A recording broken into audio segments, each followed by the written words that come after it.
अपने बच्चों को संस्कार देने का प्रयास करिएगा। इस कोरोना महामारी में एक चीज देखने को मिली कि हॉस्पिटल से लोगों ने फोन लगाया और कहा कि तुम्हारे पिताजी का श्वास रुक गई है, समाप्त हो गए हैं, शांत हो गए हैं, और आपके पिता को हम हॉस्पिटल से शमशान लेकर जा रहे हैं। तुम्हारे पिता का अंतिम संस्कार हो रहा है। दूर खड़े होकर आप देख सकते हो, आ सकते हो, किट पहनकर अग्नि दे सकते हो। तो बेटों ने फोन पर कहा आप आग लगा दीजिए, हम ऑनलाइन देख लेंगे।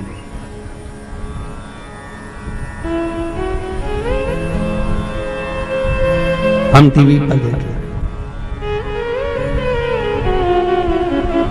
अगर बच्चों को संस्कार दोगे तो आपका अंतिम संस्कार आपकी औलाद करेगी, नहीं तो संस्कार नहीं होंगे तो अंतिम संस्कार भी पड़ोसी करेंगे, औलाद नहीं करने वाले। अगर संस्कार श्रेष्ठ हैं तो तुमने अपने बच्चों को अगर श्रेष्ठ संस्कार दिया है। कितनी माताएं बैठी हैं जिनके बच्चे रोज उनको प्रणाम करते हैं। ईमानदारी से हाथ उठा जो रही हो, हाँ उठा, पड़ोसन के देख के मत उठाओ रही, हाँ उठा लो। और कुछ ने धर भी दिया उठा के, हम समझ गए 30 त्योहार पे पड़ता होगा। रख लो, रख।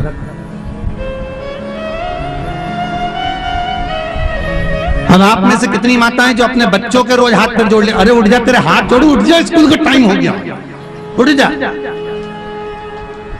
रोज उठाना पड़ता है, उठ जा ये कर ले, उठ जा ये कर ले। भाई बहुत विचित्र समय। अगर हम संस्कार नहीं देंगे तो अंतिम संस्कार पर भी वो आने वाला नहीं है, दूर से ही खड़ा रहेगा, दूर से। ये शंकर की कथा कहती है, शिव महापुराण की कथा कहती है, बाबा बर्फानी की कथा कह रही है, भूत भामन भूतेश्वर की कथा कह रही है। मृत्यु लोक का देव है महादेव, उसको पहचान नहीं। सबसे सरल देव, एक लोटा पानी चढ़ाओ, 3 बार ताली बजाओ, बम बम बोलो, राजी। इतना सरल देव कहीं मिलेगा? अरे बोलो तो सही, बिल्कुल अलमस्त होकर। अभी आप चले जाओ मंदिर में, तुम जाकर देखो, माँ भोलेनाथ जी आराम से बैठे हुए हैं, आ जाओ लोटा भर के पानी चढ़ा के चले जाओ, अलमस्त बैठे। भले दोपहरी हो रही, सारे दोपहर के मंदिर भले बंद हो, जहां पर महादेव का मंदिर कभी बंद नहीं होता, अलमस्त बैठे रहे। घर से जब फ्री होगी तब आ जाएगी, बैठे। और इतनी चतुर माताएं घर से भी पानी लेकर नहीं जाए, वहीं मंदिर का लोटा उठाए, मंदिर का ही पानी भर ले, और मंदिर के महादेव को सिर्फ पल्लू लेके चढ़ाए, हर हर महादेव। शंकर जी भी मन में सोचे, आई काय को मैं तेरे घर ही आ जाता, इतना भी काय को टेंशन लिया। मंदिर का लोटा, मंदिर का पानी, मंदिर का ही महादेव, चढ़ाने का कोई फायदा हुआ? अरे बोलो तो सही, कौन सी पुराण में लिखा कि मंदिर का लोटा उठा के मंदिर का पानी भरकर मंदिर के महादेव को चढ़ाओ? किसी पुराण के अंतर्गत, नर्मदा पुराण हो, लिंग पुराण हो, नारद पुराण हो, ब्रह्म पुराण हो, ब्रह्मवृत्ता पुराण हो, शिव महापुराण हो, किसी में नहीं लिखा कि मंदिर का लोटा उठाना, मंदिर का ही पानी भरना और मंदिर के महादेव को चढ़ाना। नियम क्या कहता है कि घर से पानी लेकर जाओ, भले थोड़ा लेकर जाओ, पर घर से लेकर जाओगे और महादेव को जब चढ़ाओगे तो अपने घर का पानी जब चढ़ाओगे तो अपने घर का एड्रेस, अपने घर का पता आप देवाधिदेव महादेव को बताकर आ जाओगे। इसलिए घर का जल,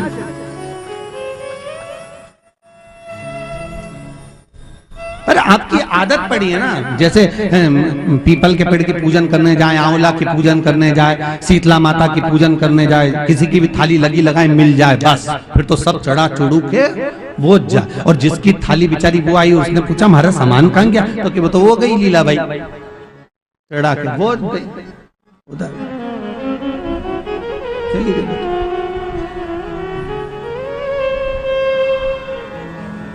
और इसके बाद भी देवाधिदेव महादेव आनंद में, शंकर बड़ी मस्ती में, उसके बाद भी मस्त बैठे।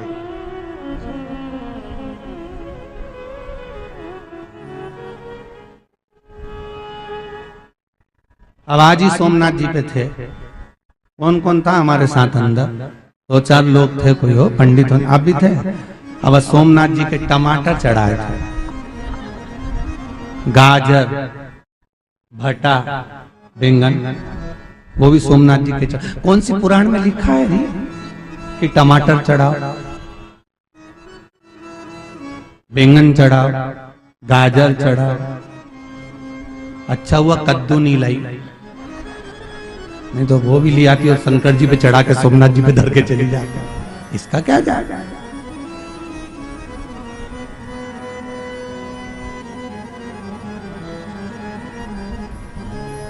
अच्छा थोड़ा ज्यादा भी लाए तो पंडित जी बेचारा कहीं नहीं तो कम से कम सब्जी तो बना ले। टमाटर 1, बैंगन 2, गाजर 3,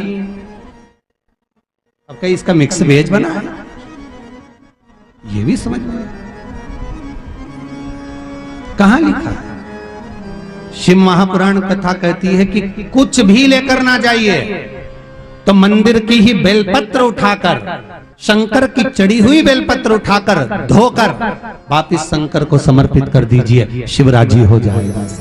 शंकर राजी है, शिव अलमस्त, उसको कुछ चाहिए नहीं तुमसे, तुम तो बस प्रेम से उसको स्मरण कर लो, तुम प्रेम से उसको रिझा लो, तुम प्रेम से उसको मना लो। उसके पास तुम जितने प्रेम से जाओगे, अपने हृदय की बात, अपनी चित्तवृत्ति की बात, अपने दिल की बात जितने प्रेम से कह सकते हो, उस देव अधिदेव महादेव से कह दो, वो सुन ले।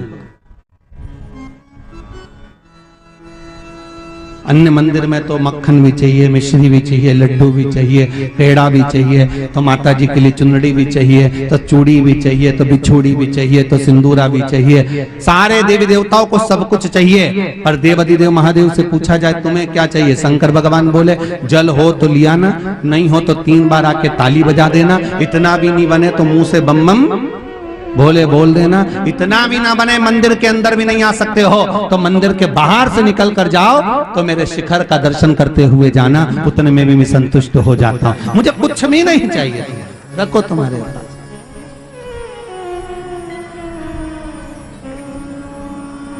वो घड़ी है, वो उसकी अलमस्तता, उसका आनंद, उसका सुख है। कितने दिन की शिव पुराण है यहाँ पर? 7 दिन की। विवाह हुए तो फेरे कितने डले? 7। शास्त्रीय संगीत के सुर कितने हैं? 7। जन्म कितने दिन में हुआ अपना? 7 दिन में, रविवार, सोमवार, मंगल, बुध, गुरु, शुक्र और शनि। मरोगा कितना दिन में? यही सब। गोवर्धन नाथ जी ने जो, श्रीनाथ जी ने जो पर्वत उठाकर रखा है कन्हैया ने, वो कितने कोस का? 7 कोस का। कितने दिन तक उठाया? 7 दिन तक। कितने वर्ष की आयु में उठाया? 7 वर्ष। भागवत कितने दिन की? शिव पुराण कितने दिन की? 7 दिन। और वही 7 दिन अपनी जिंदगी के हैं। रविवार को जन्म हुआ, सोमवार को बड़े हुए, मंगलवार को ब्याह हुआ, बुधवार को बच्चे हुए, गुरुवार को बीमार पड़े, शुक्रवार को हॉस्पिटल गए, शनिवार के सीताराम हो गए। 7 दिन यूं ही चले गए, स्मरण करने का दिन नहीं मिला। 3.5 करोड़ रोम छिद्र मनुष्य के शरीर में है, एक एक रोम छिद्र भगवान ने अगर दिया है तो भगवत स्मरण के लिए दिया। 21,600 श्वास जो निकल रही है प्रत्येक मानव के शरीर से, वो श्वास दी तो भगवान ने भगवत स्मरण के लिए दी। माता के गर्भ में उल्टा लटका हुआ था, दोनों मुष्टिकाएं बंद थी और प्रार्थना कर रहा था, मुझे माता के गर्भ से इस कैद से बाहर निकालो, मैं तुम्हारा भजन करूंगा, भजन करूंगा, भजन करूंगा। और जैसे ही बाहर निकला, मैं तो भोजन करूंगा, भोजन करूंगा, भोजन करूंगा। भजन तो गायब हो गया, भोजन चालू हो गया। 3 बार भोजन, भजन 1 बार, और उसमें भी उलझन आती है बार बार। अभी भी तुम कथा में आओगे तो 50 बार उलझन आ जाएगी। कहीं मामा जी आ गया ना, चाचा जी आ गया ना, मौसी जी आ गई ना, काकी जी आ गई। कुछ मत करना, कह देना स्पष्ट फोन लगा के 7 दिन शिव पुराण की कथा चल रही, हमारे यहाँ तो आना ही मत। और आओ तो सीधे गोवर्धननाथ मंदिर ले जाऊंगी और बर्फानी बाबा सेवा संस्थान से कह दूंगे हमारे रिश्तेदार आए, इनके भी खाना तुम्हें खवाओ। मेरे पीछे मत आना, मैं 7 दिन शिव पुराण सुनूं, बड़ी मुश्किल से मिलती है। भागवत कथा बार बार मिल सकती है, राम कथा बार बार मिल सकती है, गीता का स्मरण बार बार हो सकता है, पर भूत भावन भूतेश्वर की कथा, शंकर की कथा बार बार नहीं मिलती। कि ना जाने कितने भाग्य प्रबल हुए होंगे आप सब दोसावासियों के, ना जाने कितने प्रबल किस्मत लाकर पैदा हुए होंगे, और ना जाने पूर्वजों ने कितनी कृपा करी होगी, तब जाकर ये बर्फानी सेवा संस्थान ने ये शिव महापुराण की कथा रखी और अपने को सुनने का मौका मिला। और बाबा भोलेनाथ जी को धन्यवाद देना दादा कि तूने हमें इतनी बड़ी कोरोना बीमारी होने के बाद भी जिंदा रखा, पड़ोस में आ गई पर हमें बचा लिया, धन्य है तू। कितनी मोहल्ले में, पड़ोस में, चौराहे तक बीमारी आ गई। जब 4-5 घर छोड़ के किसी को कोरोना हो गया, मन सुप्त हो गया, अपना नंबर भी आ गया, और कैसे भगवान महादेव ने बचाया। बस बाबा को धन्यवाद देते रहना कि तेरी कृपा है जो आज बैठकर शिव महापुराण की कथा सुन रही हूँ, और तेरी कृपा से बैठी हूँ, ये तूने करुणा कर कर रखी है, नहीं तो हमारी तो कोई औकात थी ही नहीं। क्या दिया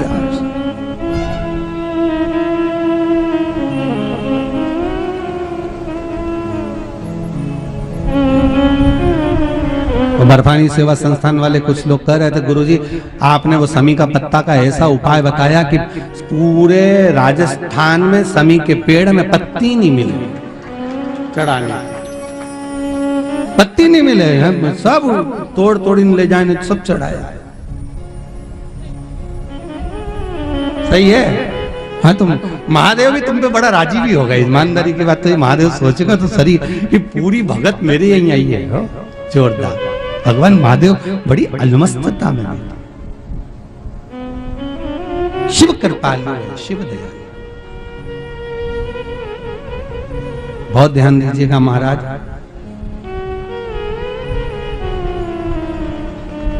एक शमी का पत्र, क्योंकि पहले भी कथा में कहा बेलपत्र माता पार्वती के नयन अश्रु से प्रकट हुआ है, रुद्राक्ष भगवान शंकर के नयन अश्रु से प्रकट हुआ है, और शमी का पत्र, शमी का वृक्ष उमा और महेश के दोनों के मिलन से, नेत्र बिंदु के जल के मिलन से प्रकट हुआ है। यह कोई साधारण सा शमी पत्र नहीं है।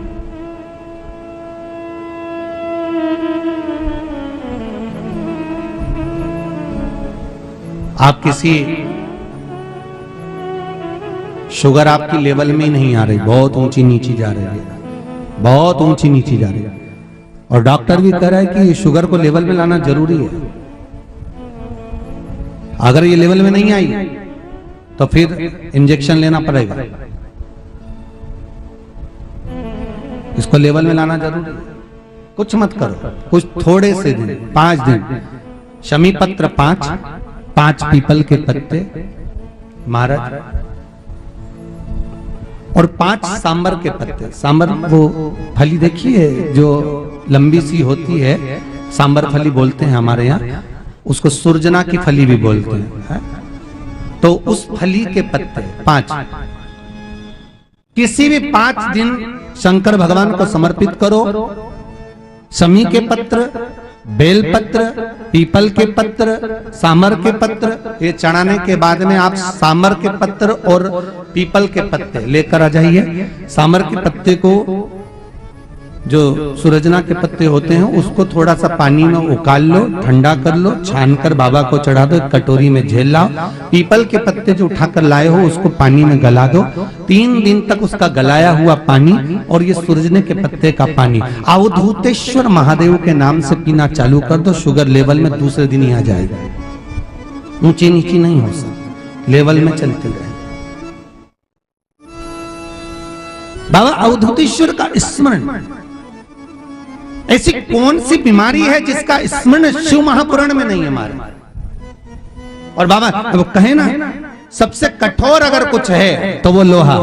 लोहा कठोर होकर कहता है मैं तलवार, मैं गुप्ती, मैं फावड़ा, मैं गैती, मैं तलवार, मैं फरसा, मैं किसी को भी मार सकती हूं। तो लोहा सोचे मैं कठोर, मैं किसी को भी मार सकता हूं, तो लोहे से ज्यादा कठोर होती है अग्नि, जो लोहे को गला देती है। और अग्नि ये विचार करे कि मुझ में इतनी प्रबलता है, मैं सबको गला सकता हूं, आग लगा सकता हूं, तो अग्नि से प्रबल होता है पानी, जो अग्नि को जम के बोलो बुझा सकता है।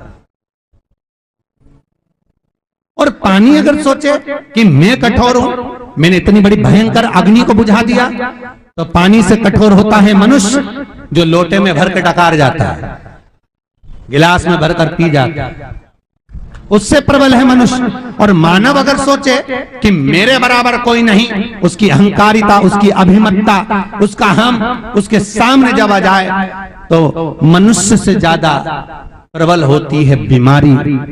ऐसी बीमारी शरीर में एक लग जाती है कि पूरे पूरे मनुष्य को ही निगल जाती है। फिर बीमारी सोचे कि मुझसे प्रबल कोई नहीं, मैंने अच्छे अच्छे सुरमाओं को निगल गई, किसी को कोई बीमारी लगा दी, किसी को कोई बीमारी लगा दी, अच्छे अच्छे सुरमाओं को मैं निगल गई, तो बीमारी से भी प्रबल अगर कोई होता है तो वो कालों का काल महाकाल प्रबल होता है, जो बीमारी को ही निगल जाता है। वो शंकर, वो त्रिकालदर्शी, वो कैलाशी, वो अविनाशी है, वो शिव है, वो साधारण नहीं।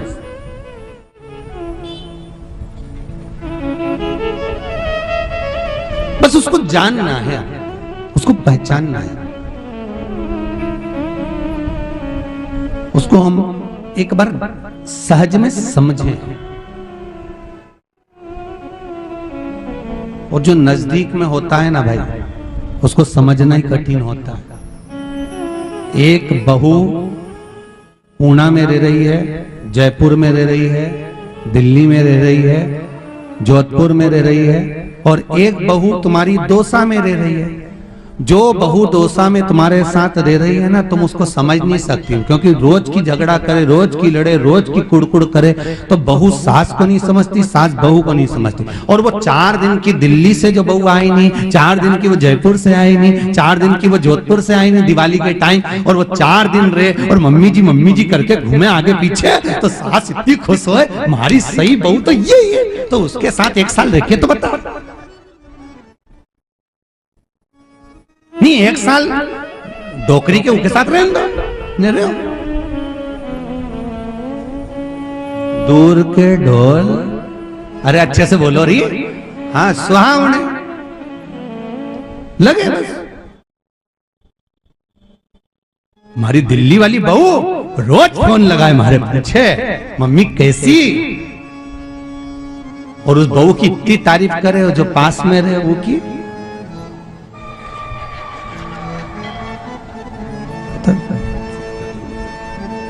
हमारी तो किस्मत फूटी।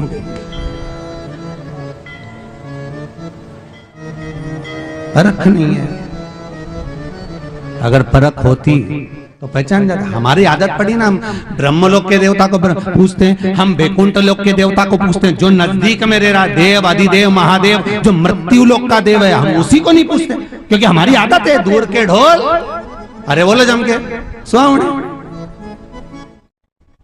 हम पहचानते ही नहीं।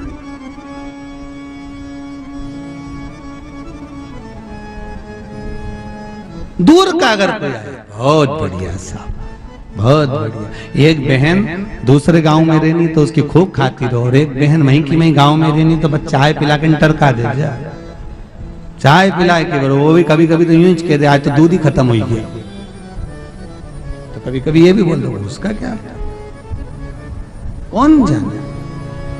ऐसो कोई नहीं आई, जरा दोनों हाथ उठाकर बड़े प्रेम से बोलिए, दीन बंधु दयालु दया कीजिए। जो दोनों हाथ उठाकर जम के हर हर महादेव नहीं बोले, उसको उठा लीजिए, बोलो हर हर।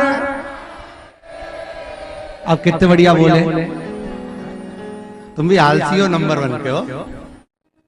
महाराज नहीं बोले तो तुम काय को बोलो, बैठे रहो, जब बोले सोई बोलो।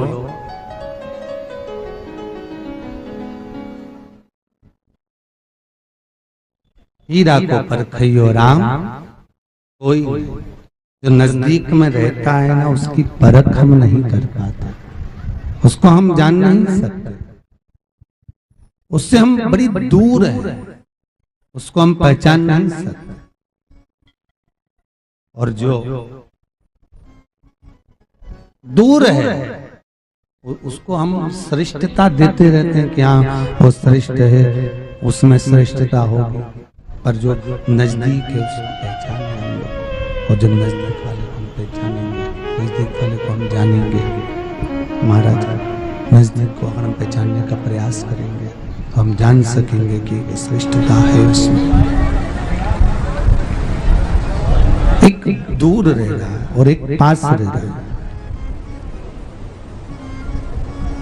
अगर थोड़ा भी जीवन में कष्ट आएगा आपके, तो जो बहू दिल्ली में रह रही है वो तुम्हारे को संभालेगी कि जो पास में रह रही है वो? जम के बोलो जरा। भले कितनी भी दुश्मन हो, भले नहीं बोले, पर संभालेगी तो वही।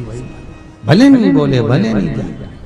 तो दिल्ली वाली तो कह दे कि मैं डॉक्टर को फोन लगा देती हूँ, मम्मी तुम चिंता मत करना, डॉक्टर आ रहा होगा, अभी पहुंच रहा होगा, चिंता मत करना, बिल्कुल।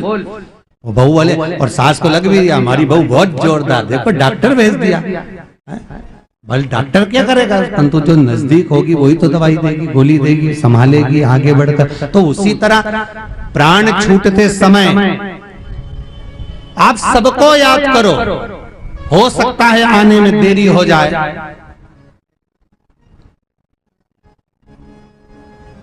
हो सकता है पहुंचने में देरी हो जाए, पर प्राण छूटते समय अगर मुख से एक बार भगवान शंकर का हे देव अधिदेव महादेव, हे शिव, हे शंकर, हे भोला, हे त्रिकाल, कुछ भी बोल लो मुझसे। ये शंकर का तो कितना नाम, बिल्कुल अलमस्ती में जो तुम्हारे मुख से निकल जाए, एक बार मुख से निकला, बस तुमने जैसे मुख से निकाला तो देव अधिदेव महादेव तो रुक नहीं सकते, वो तो यहीं की यहीं तो रहे। पृथ्वी पर एक एक कंकर में शंकर, पृथ्वी पे एक एक कंकर में शंकर, और तुरंत प्रकट हो जाए, वो तो सामने आ जाए, बिल्कुल लेने आ जाए। क्यों घबरा? एक क्षण में सामने, एक क्षण।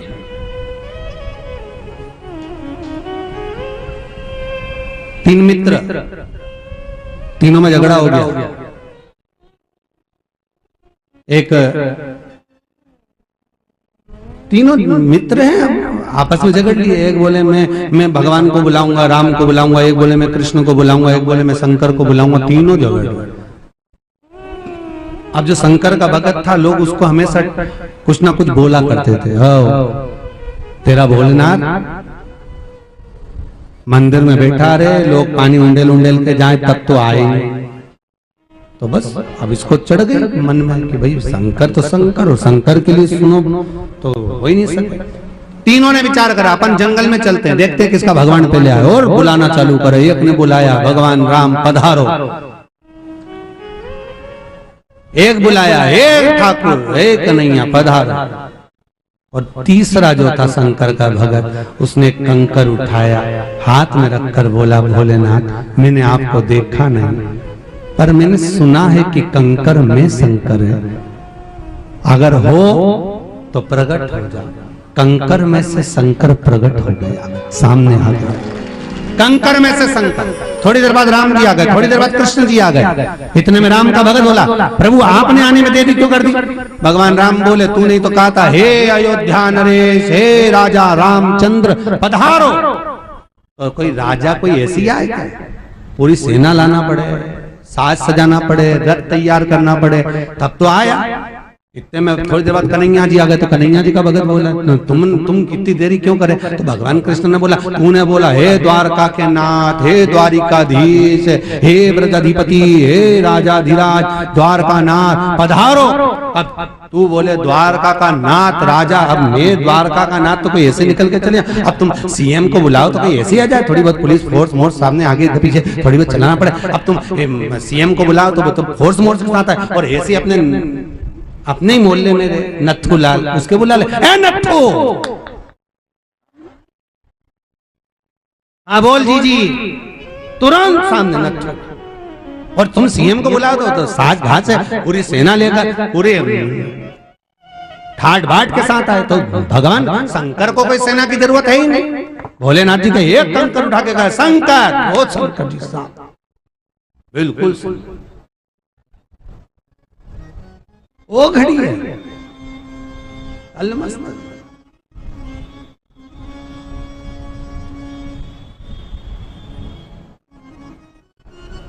24,000 श्लोक शिव महापुराण का एक एक शब्द भगवान शंकर को पहचान का शब्द। ये पुराण कोई साधारण नहीं, शिव का एक प्रतिबिंब।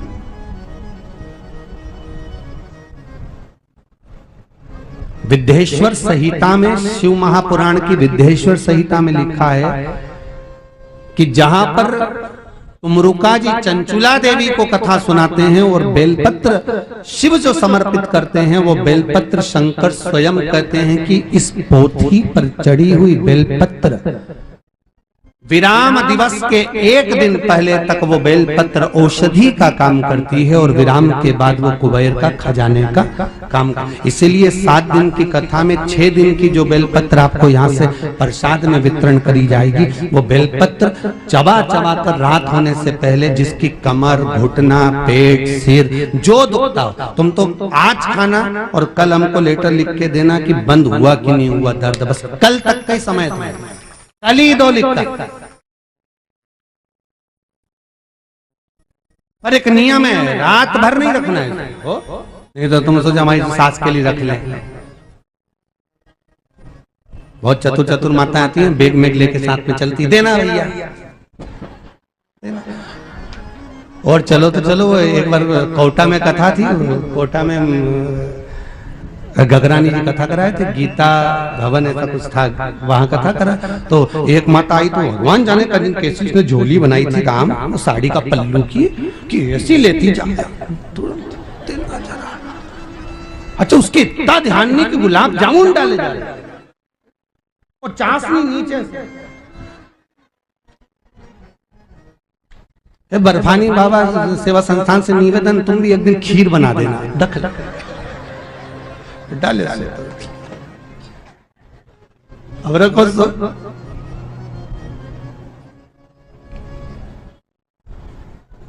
अच्छा इतनी गुलाब जामुन के नशे में इतनी जोरदार कि खुद के छोरा को तो बाजू में छोड़ देना, पड़ोसी का छोरा का हाथ पकड़ के निकल जा रही है। इसकी इतनी सुननी, वो तो बेचारी पड़ोसा नहीं कि जीजी महाराज छोरा है और मैं समझी कल्लू है। बेचार पड़ोसी के छोरा के तो दब मार दी, तूने 2 ही बार गुलाब जामुन ली, तीसरी क्यों नहीं ली? ओके क्यों मार?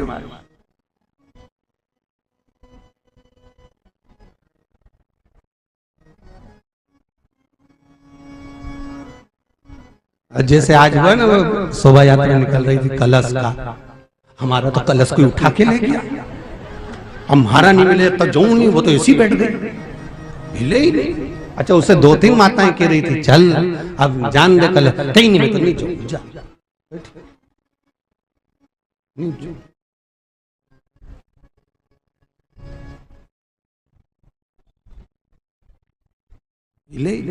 अच्छी बढ़िया जोरदार साड़ी माड़ी बोर मोर सब लगा के बैठे, तो हम तो सोचे कि फोटो खिंचवा रहे, हमारा क्या हमें क्या मालूम था कि हंडा के चक्कर में बैठे, हम सोचे फोटो खिंचवा रही थी इसलिए ऐसी बैठे।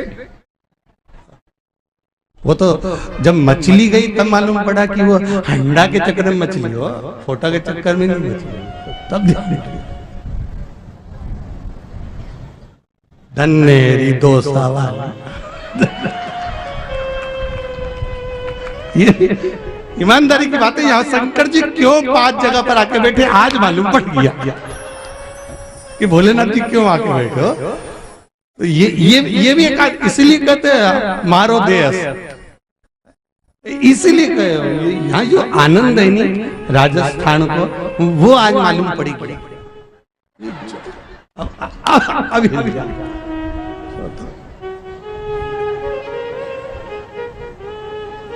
हर हर महा भगवान शिव ओघड़दानी त्रिकालदर्शी कैलाशी शिव की कथा कर रही है। एक संबोधन, एक शब्द भी शंकर का हमारे हृदय चित्त को स्मरण कराने वाला। ये उसी तरह जैसे एक कोरा कागज जिस पर अखबार छपता है और कितनी बड़ी से बड़ी न्यूज अखबार में छप जाए, खूब बड़ी से बड़ी न्यूज छप जाए, बड़ी काम की न्यूज भी छप जाए, आखिरी में वो अखबार में न्यूज जो छपी है वो अखबार का टुकड़ा आखिरी में कोई काम आता ही नहीं है, केवल पोया और समोसा के ही काम बोलो सही है कि गलत है? कितनी भी जोरदार न्यूज छाप दो पर वो पोहा समोसा ही बंद है। और वही कोरा कागज पर, उसी कोरे कागज पर जिस पर अखबार की न्यूज छपी और बड़ी से बड़ी छपी और बाद में पोया और समोसा के काम आई, वही कोरा कागज गीता प्रेस गोरखपुर चले जाता और गीता प्रेस के वो प्रेस वाले उस पर रामायण की, गीता की, भागवत की, शिव पुराण के श्लोकों को लिख देते। तो ईमानदारी से बोलो उस पर पोया समोसा बनता क्या? नहीं बनता। फिर वो कहाँ रखा था? पूजन की जगह में। बस उसी तरह जैसे एक कागज पर संसार की खबर लिखी गई तो पोया समोसा बना, और भगवान की खबर लिखी गई तो पूजन में रखी गई, उसी तरह ये संसारिक मनुष्य भी कोरे कागज की तरह है। जब किसी सदगुरु के छपाई की जगह पर जाता है और सदगुरु इस पर भगवान का नाम छाप देता है तो इसकी कीमत बढ़ जाती है, पूजनीय हो जाता है। और संसार के लोगों की छपाई की जगह पहुंच गया तो कीमत घट गई। पोया समोसा रखा, उसका कोई मोल तत्व नहीं। अभी 7 दिन आप लोग शिव पुराण सुनो नहीं तो बिल्कुल बढ़िया चकाचक दीजो। और जैसे आज सच धज के आई ने बढ़िया लाल चुनरी मुंदरी बनकर शिव पुराण लिखी है। शिव पुराण में आप आके सुनेंगे कि ये पुराण किसके लिए बच रही है, ये पुराण किसके लिए बांची गई। एक चंचुला देवी जो विधवा हो चुकी थी, वेदव्य, और विधवा चंचुला अपने पति को प्रेत योनि से छुड़ाने के लिए तुमरुका जी से शिव पुराण की कथा सुनती है। तो तुमरुका जी कहते हैं कि तू विधवा, तू वेदव्य, तू कथा में यजमान कैसे बन सकती है, कथा कैसे करवा सकती है, कैसे तू पूजन करेगी अकेली। तब चंचुला देवी के नैनों में जल भर गया और चंचुला देवी ने देव अधिदेव महादेव से विनती करी। तब महादेव और जगदम्बा दोनों ने मिलकर इस कथा के यजमान पद को ग्रहण करा। तो शिव महापुराण में स्वयं तुमरुका जी लिखते हैं विद्येश्वर संहिता के अंतर्गत कि जितनी भी माताएं शिव महापुराण की कथा को श्रवण करती हैं, अखंड सौभाग्यवती माताएं अगर शिव पुराण की कथा को सुनती हैं तो वो अखंड सौभाग्यवती ही रहती हैं। वेदव्य नारी अगर शिव महापुराण की कथा को श्रवण करती है तो उसका जो दूसरा जन्म होता है उसमें वो कभी वेदव्य नहीं होती, वो मरने के बाद पति के लोक को जाती है। कुंवारी कन्या शिव महापुराण की कथा को सुनती है तो उसके जीवन में निर्मलता का सुख प्राप्त होता है। और जो पुरुष शिव महापुराण की कथा का रसतत्व ग्रहण करता है उसकी मनोकामना पूर्ण होती है। ये वो पुराण है जिसको मात्र 3 महीने के अंदर ही फल प्राप्त हो जाता है, ज्यादा समय नहीं रुकना पड़ा। तुम जिस कामना से कथा सुन रहे हो वो कामना तुम्हारी सही। कथा का महत्व ही वही है। भगवान शंकर और सती दोनों कुंभज बाबा के यहाँ कथा सुनने के लिए गए और शंकर भगवान और सती मैया जब कथा सुनने के लिए गए तो भोलेनाथ जी ने कहा कुंभज बाबा से, अगस्त ऋषि से, कि बाबा ये बताओ कि मेरे मन में क्या है और मैं क्यों कथा में आया। क्योंकि वक्ता जो होता है उसको श्रोता के मन की बात मालूम रहती है।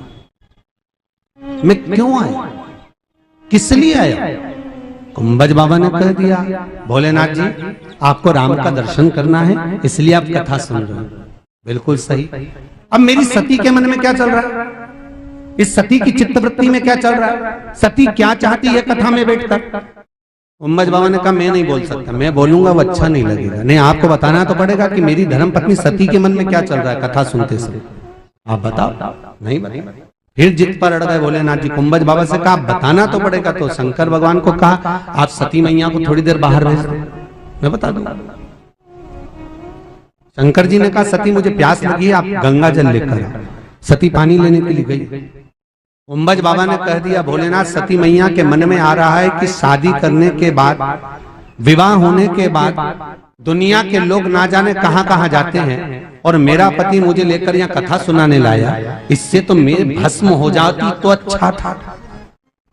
कथा में बैठकर सती के मन में यह आया है कि मैं भस्म हो जाऊं तो अच्छा है। तो शंकर जी ने पूछा फिर होगा क्या? कुंभज बाबा ने कहा जो कथा सुनते समय मन में अभिलाषा आ जाती है भगवान उसको पूरा कर देता है। आपकी अभिलाषा है कि राम का दर्शन हो, तो आप कथा सुनकर जाओगे तो राम का दर्शन होगा। और सती की अभिलाषा है कि मैं जलकर भस्म हो जाती तो अच्छा है, मतलब इसको तो भस्म होना पड़ेगा। तो आपसे भी निवेदन है कि कथा में बैठकर अच्छा ही सोचो, घर का मत सोचना कि कहीं बहू पूरी दूध की चाय नहीं पी जाए तो वो सही में पी जाएगी, आफत तुम्हारी हो जाएगी। यहीं का यहीं सोचिए, अच्छा सोचो, किसी के लिए बुरा नहीं सोचना। क्या किसको रोइए, जम के बोलो, चादर तान के आग लगे बस्ती में, अपन रहो मस्त अलमस्त। सबसे कह देना 7 दिन कथा चले, हमारे तो परेशान कर जो मत, तो भाई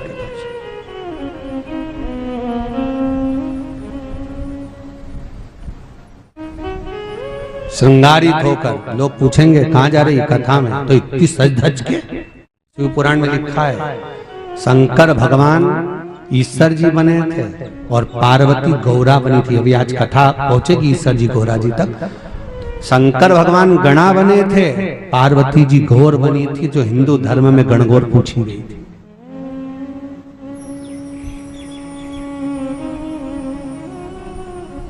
शिव पुराण कहती है 7 दिन में भी गणगौर बनकर शंकर की कथा सुनो और मेरी अभिलाषा पूरी हो, मेरी अभिलाषा पूरी हो।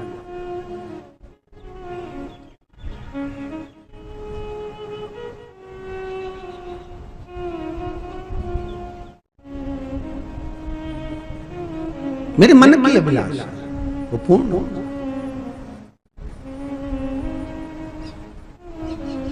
सती जिनकी चित्त वृत्ति में यह बात अड़ गई,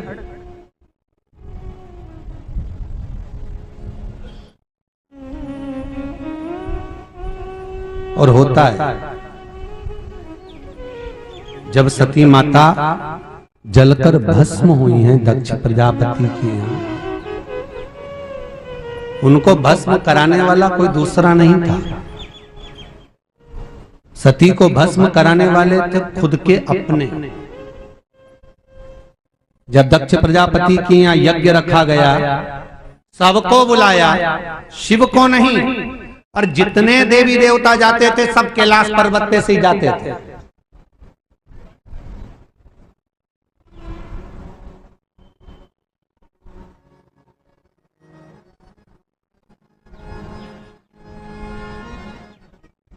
जो सस्ती चीज होती है ना वो लोग जल्दी बिखेरते हैं,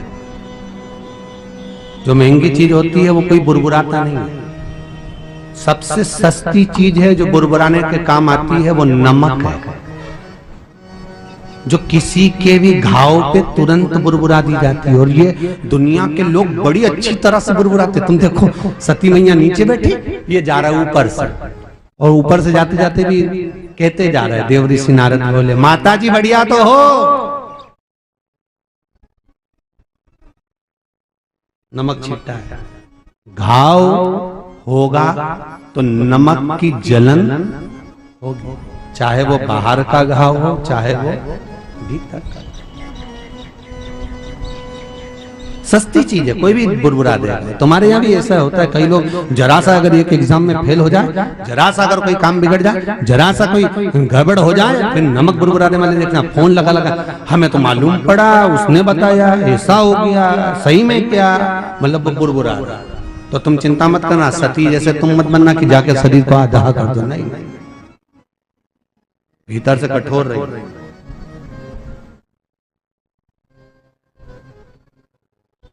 पहचान करने वाले में कर फिर निकले। भगवान विष्णु और लक्ष्मी निकल कर जा, लक्ष्मी जी ने कहा रुको जरा, मेरी सहेली नीचे बैठी, आई 2 मिनट, नीचे आ गया। तू नहीं जा रही, समझ जा, समझ गए क्या कर रहा है? नमक तू नहीं जा रही, बस तुम जाओ, कुछ भी नहीं बोली, बस इतना ही बोला तू नहीं जा रही। बस उतने में तो समझ में आ गया कि पत्रिका नहीं है।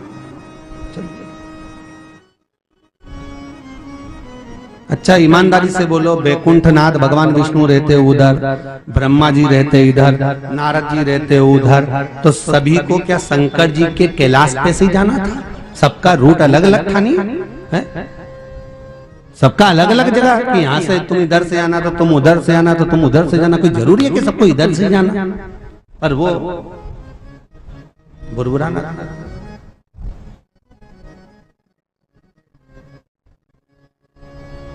सती नहीं जान पाई कि ये बुरबुरा रहे हैं नमक, मुझे जला, ये सती नहीं जान। उसी तरह संसार के लोग आपको भी कहेंगे इसके पास कोई काम नहीं, दिन भर कथा, बस एक महाराज जी की कथा सुनी नहीं, दूसरे महाराज जी की चालू, और अभी तो टीवी पे आ रही होगी तो और बताओ, अभी तो सुनी थी सियोर वाला महाराज की कथा, फिर सुनने बैठ गए, बताओ एक ही महाराज मिलता है, रिमोट लेके बैठ जाते हैं, फिर कथा। महाराज खाना न छोड़ा, पीना न छोड़ा, फिर हरि भजन क्यों छोड़ दिया, जाना न छोड़ा, आना न छोड़ा, फिर सत्संग जाना क्यों? हम क्यों किसी के कहने पर भी कितना ही बोले, बस इनके बाद तो कतई कथा अभी चल दी सच धज के, फिर कथा सुनने के लिए हम तो जाएंगे। और जो जितना बोलेंगे उनके सामने उतनी जोरदार खजूर वाली चोटी कर करके जाओ, उतनी जोरदार सच धज के जाओ, आग लगे बस्ती में अपन रहो। अच्छा ईमानदारी से बोलो, इतनी सारी साड़ी अलमारी में रखी, काम भी क्या आएगी? बोलो तो सही है? करोगी क्या? सब प्रेस करी कराई बढ़िया जोरदार धरी की धरी है, और उससे पहले निपट गए तो, और वो साड़ी ऐसी कैसी धरी की धरी दे गई तो पहनोगे भी कैसे? फिर आखिरी में जाते जाते रोगे, यमराज से कहोगे एक बार फिर से छोड़ दे, नीले कलर की नहीं पहने, तेरे पांव पड़ू, एक बार पहन लू, नहीं तो बाद में बहू में पहनेगी, पहन ले, यमराज के चलेगी फिर तू धर कर।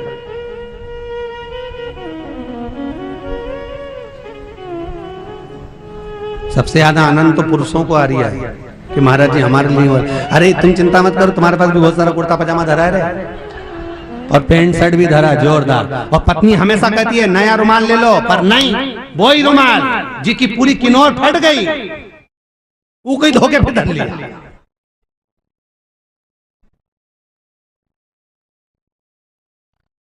इसके लिए कमा रहे हो? हम कई बार कथा में कहे, आज फिर कहते हैं, तुम दान नहीं करना मत करो, तुम 1 रुपया दान मत करो,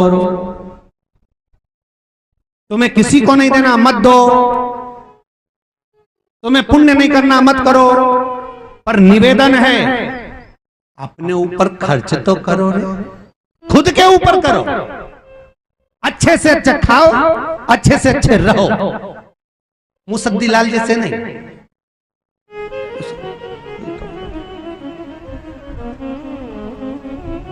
अरे रक्षाबंधन पर बहन भी रुमाल दे देती है सिर पे रख के कि ये धर लेना 2-4 दिन तक, पर पत्नियां ऐसी चतुर होती है, वो भी घड़ी बना के रख लेती, वो अपने भाई के घर ले जाती है, तिलक करके उसको पिना देते। अरे किसके लिए जोड़ रहे? मत करो दान, मत करो पुण्य, मत करो सत्कर्म, पर अपने ऊपर तो खर्च करो, अच्छे से खा लो, अच्छे से रह लो, अच्छे से जिंदगी जी लो। दुकान पर 8 बजे से लेकर रात को 10-10 बजे तक बैठा रहता है, 10-10 बजे तक रात तक।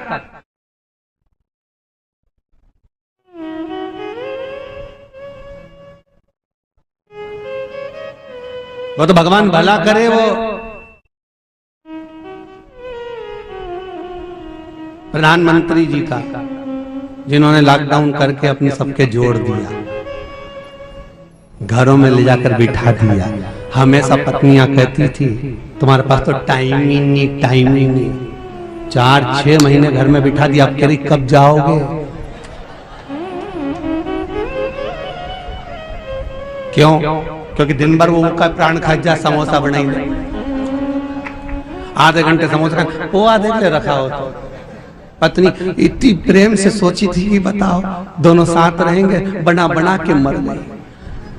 कहते हैं जितना तो पूरे साल में नहीं खाया, उतना लोगों ने 4 महीने में खा गए, बना बना।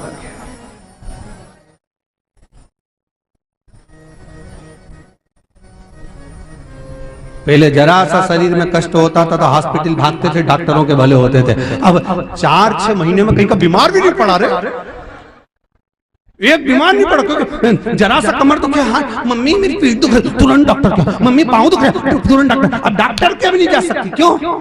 घर में पड़ी, क्योंकि दिन भर काम करे, क्योंकि अब घर में सब बनाओ, बच्चों के लिए भी भोजन, इसके लिए भी भोजन, तो ना तो पाँव दुखा ना हाथ दुखा, रात के नींद नहीं आती थी, परंतु 4-5 महीने ऐसी सोई, क्योंकि सुबह 6 बजे से लेकर रात के 8-9 बजे तक तो खिला खिला के थक गई, तब सो रात के जो सोई तो सुबह ही उठे, 4-6 महीना नींद भी अच्छी आई। भगवान भला करे, कभी कभी भगवान भी अच्छा काम कर जाता है कि चलो ठीक है, जो हुआ सो ठीक हुआ, उसमें कोई दिक्कत नहीं। और भगवान ने दिखा भी दिया कि इसमें तेरा कुछ नहीं है, सब मेरा है। 1 मिनट में सत्ता को हिला दिया, सब कुछ थाम दिया। तो सोच कर मत बैठना कि तू चला रहा है, चलाने वाला तो स्वयं त्रिकालदर्शी, कैलाशी, अविनाशी मेरा शंभू है, मेरा शंकर, मेरा ओघड़दानी, साधने वाला। शिव पुराण कर रहे हैं, बाबा की कथा का एक देवराज नाम का ब्राह्मण, हे ब्राह्मण, पर थोड़ी चोरी की लत लग गई। धन लाता कहीं से चुरा कर, और उस धन को, चोरी के धन को लाकर अपने यहां पर इकट्ठा करता था। ब्राह्मण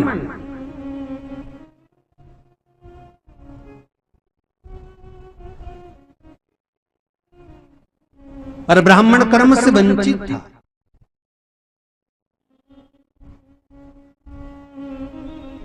ब्राह्मण का कर्म है शास्त्र पढ़ना, शास्त्र सुनाना, वैश्य का कर्म है धन एकत्रित करना, क्षत्रिय का कर्म है रक्षा करना, शूद्र का कर्म है सेवा करना, और संपूर्ण विश्व के मनुष्य का कर्म है भगवान का भजन करना। मनुष्य का शरीर मिले तो भगवान का भजन, स्मरण करना।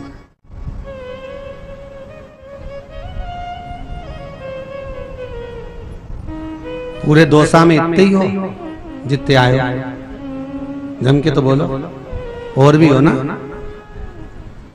पर ईमानदारी से बोलो, बोलो कथा में क्यों नहीं आए? क्या उनको सूचना नहीं थी ना?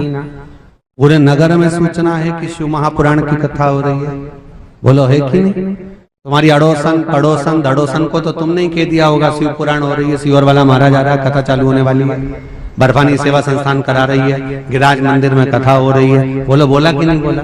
तुमने भी, पर वो आई क्या? नहीं, तुम आयो कथा में।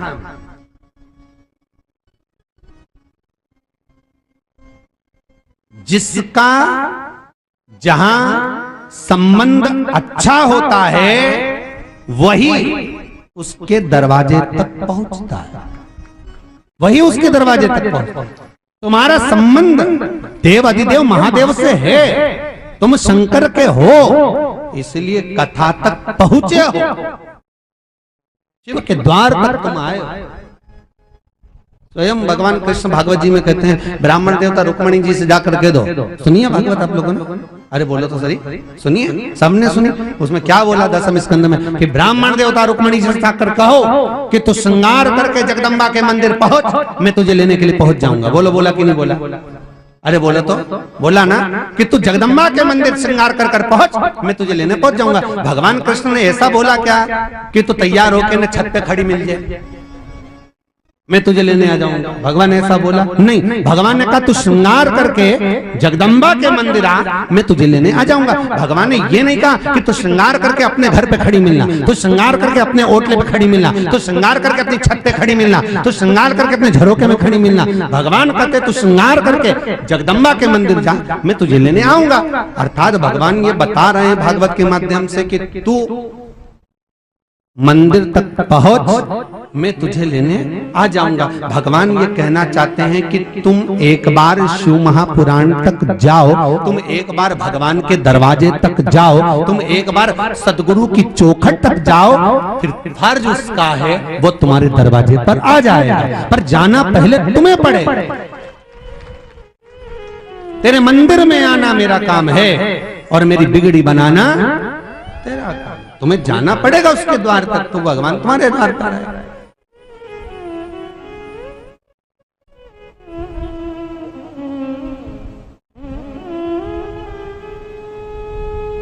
और कहीं कहीं की तो ऐसी भी रहेगी जो यहीं आसपास में रहती हो, तो क्या हमारे यहाँ तक तो आवाज आ जाती है, तो हमको जाने की जरूरत ही नहीं। तो भगवान भी कह देगा जब तू मेरे को पुकारेगी तो आवाज तो मेरे पास भी आ जाएगी, तो तू नहीं आई तो मैं काहे को? तो इतनी झगड़ा करे वो तो कह दे, जैसे अभी वो एक भाई नहीं बोले, तो झगड़ा करे तो कहीं कहीं की कह भी देगी हमने तो हमारी सास को भेजा था कथा में और हम मरे तो तुम्हें आना पड़ेगा। तो भगवान बोले तुमने अपने रिश्तेदार को भेजा था तो मैं भी अपना रिश्तेदार भेज दूंगा, उनमें क्या दिक्कत है? तेरे प्राण छूटे, तूने अपनी सास को भेजा था, मैं यमराज को भेज दूंगा। और दोनों में अंतर है। भगवान आता है तो गोदी में लेकर जाता है और यमराज आता है तो पाड़े की पूंछ से बांध कर ले जाता है, ब्लैक कलर की स्कॉर्पियो में बिठा के ले जाएगा और इतना मारेगा। राम गरुड़ पुराण में लिखा है 5वें अंश में, जब व्यक्ति के प्राण छूटते हैं हजारों बिच्छू डंक मारे, इतनी तकलीफ होती है, इतनी तकलीफ,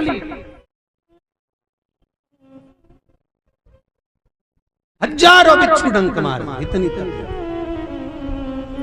रोएगा, तड़फेगी ये जीवात्मा कि मैंने कथा नहीं सुनी, मैंने स्मरण नहीं करा, मैंने मंत्र जाप नहीं करा, मैंने नाम जाप नहीं करा, मैंने केवल घर में रही, खूब 3 बार खाई, खूब अच्छे अच्छे कपड़े पहने, बच्चों को पाला पोसा बड़ा करा, सबके लिए खाना बनाया, पर भगवान का गुणगान नहीं करा। भगवान बोले तुमको जन्म काय के लिए दिया था? केवल भजन करने के लिए। मनुष्य की देह मिली है 2 कारणों से, एक भगवान का भजन करो, दूसरा अपना कर्म पूर्ण करो, कर्म का भोग भोगो। कर्म का भोग भोगने के लिए शरीर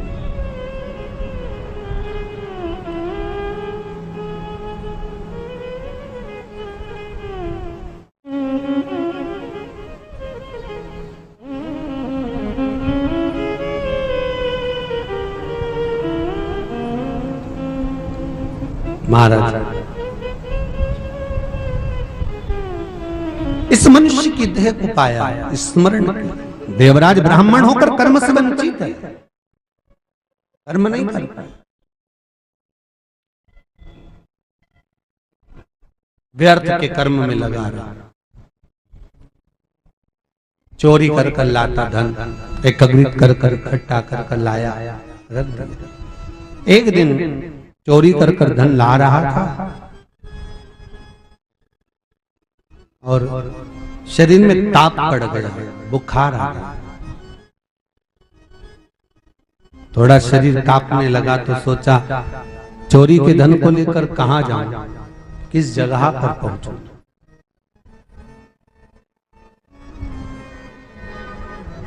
धन कहां लेकर जाऊं? मंदिर के अंदर प्रवेश कर गया। शंकर का मंदिर था। एक पंडित जी कथा कह रहे थे शिव महापुराण की, बीच बीच में जम जम कर हर हर महादेव बोल रहे थे। इसको शरीर में कष्ट था, मस्तिष्क में दर्द था, विचार करा क्या करूं, फिर आवाज आई हर हर महा। अब इसने मन में सोचा है तो बार बार चिल्ला रहा है हर हर महादेव, बड़ी शरीर में कष्ट हो रहा है, इसको तो समझ में नहीं आ रहा, चोरी का धन साथ में था, बहुत सारा धन लेकर बैठा हुआ था, करे तो करे क्या, कष्ट कैसे छूटे, नहीं रहा। कुछ मिनट, कुछ क्षण शंकर की कथा को सुनिए, मात्र कुछ मिनट, कुछ क्षण, और बहुत है उतना। शिव महापुराण हमारा तो निवेदन रहेगा कि दौसा में कथा चल रही है तो आप अधिक से अधिक संख्या में पधार कर कथा का रसतत्व श्रवण करें और जितना बन सके उतना सुने, जितना बन सके, क्योंकि शिव पुराण केवल शिव पुराण नहीं, शिव पुराण औषधि भी है। शरीर की सारी औषधि है, शंकर की कथा है।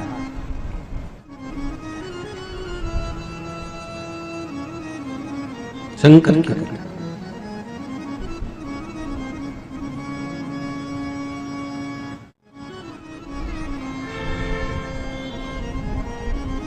आज कोई कौन सा गांव बताया था, खाने वाली सामग्री बूंदी से कोई माता का फोन था सीहोर ऑफिस में, तो कह रही थी कि गुरुजी की कथा दोसा में कहाँ हो रही है बताया, हमें मिलने जाना।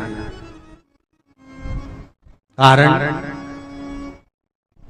कहा एक टेस्ट में गठान हो गई थी और कोई उपाय कर लिया होगा बाबा की कथा का, वो गठान गल गई, इसलिए कथा में धन्यवाद देने के लिए जाना।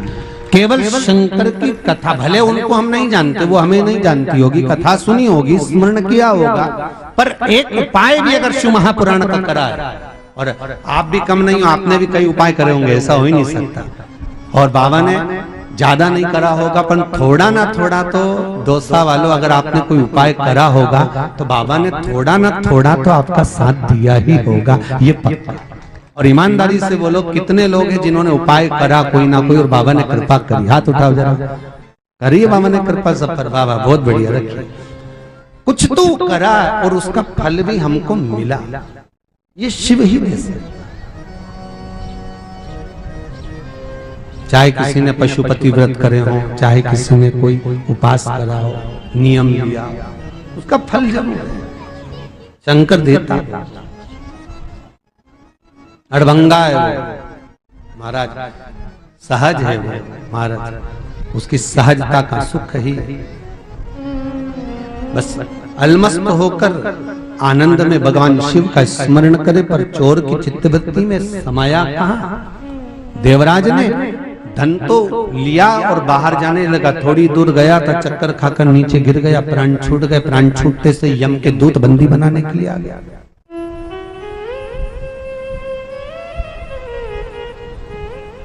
और यम के दूत जब बंदी बनाने के लिए आए, भगवान शंकर स्वयं वहां खड़े हुए, स्वयं शिव, स्वयं ओघड़दानी भगवान शंकर वहां खड़े हुए, कालदर्शी खड़े।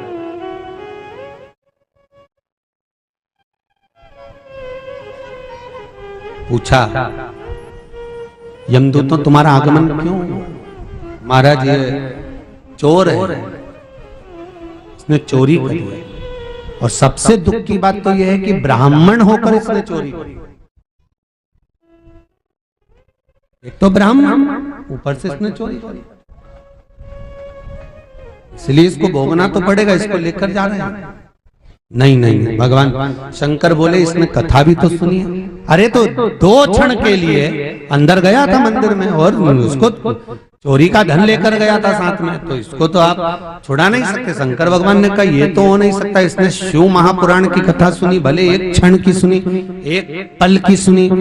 तुलसीदास जी तो अपनी चौपाइयों में लिखते हैं, आदि में पुनी, इतनी भी सुनी है तो बहुत है महाराज, तो इसको तो आप लेकर नहीं जा सकते। शंकर भगवान ने बिठाया देवराज को नंदी पर, और बाबा भूत भावन लेकर सीधे कैलाश पर चल दिए। जो कैलाश पर चले तो यमदूत घबरा गए। यमदूतों ने जाकर यमराज से कहा कि वो देवराज को तो ले गए शंकर भगवान, भोलेनाथ ले गए, हाँ, पर वो तो चोर था,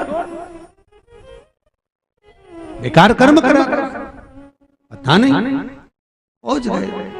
यमराज सीधे शंकर भगवान के पास में, भोलेनाथ जी इसको क्यों लाए? शंकर भगवान बोले इसने कथा सुनी, वो भी आप नंदी पर बिठा कर लाए। नंदी पर भगवान विष्णु अगर किसी को बुलवाते हैं तो अपने पार्षदों को भेजते हैं, जाओ सुनिए कथा, पार्षद जाए, जय विजय जाए, ये जाए लेकर आए। भगवान ब्रह्मा किसी को बुलाते हैं तो पार्षद भेजते हैं, पर शंकर भगवान कोई पार्षद नहीं रखते। शंकर भगवान अगर किसी को लेने जाते हैं तो खुद जाते हैं, ना वो किसी गण को भेजते हैं, वो खुद जा रहे हैं स्वयं।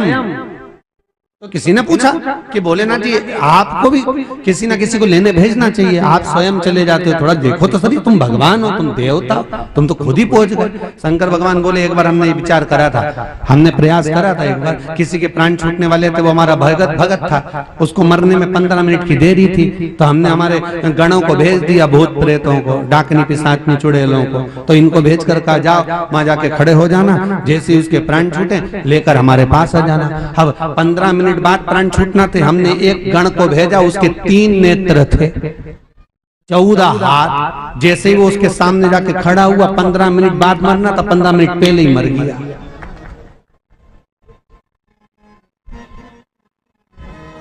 अब सारे देवलोक में गड़बड़ी मच गई कि तुम्हारे रुद्रगणों को देखकर वो 15 मिनट पहले मर गया, उसकी मरने का समय तो 15 मिनट बाद था।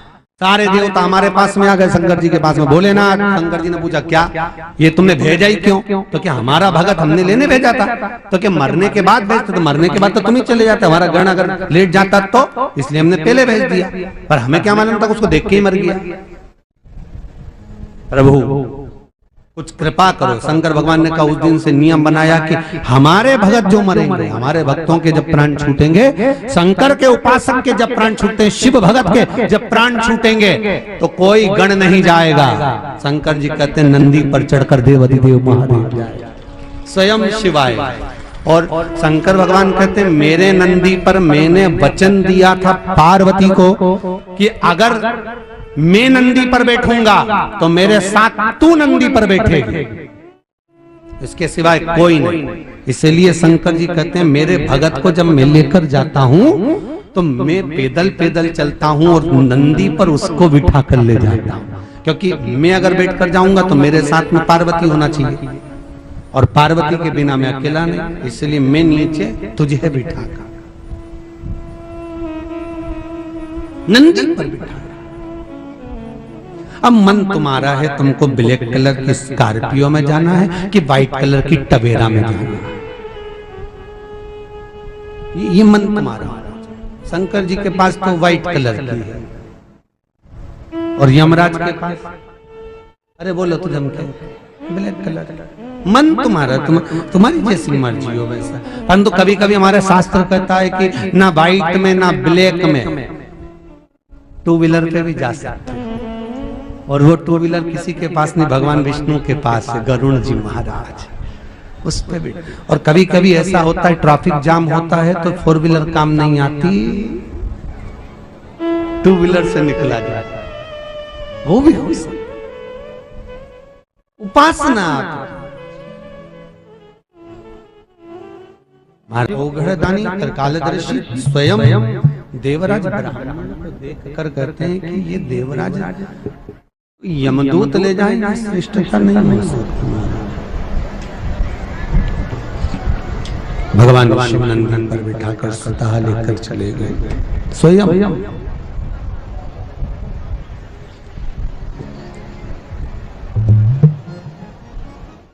शंकर का मात्र नाम स्मरण चित्त वृत्ति को सुख प्रदान कर देता है, आनंद की अनुभूति करा देता है। रस तत्व की मूलता प्रदान करता है। शिव पुराण कहती है कि मान लो अगर कोई जीवन में काम बहुत से होते हैं और बहुत जरूरी काम है, अटक रहा है, बहुत जरूरी है, उसको होना ही चाहिए,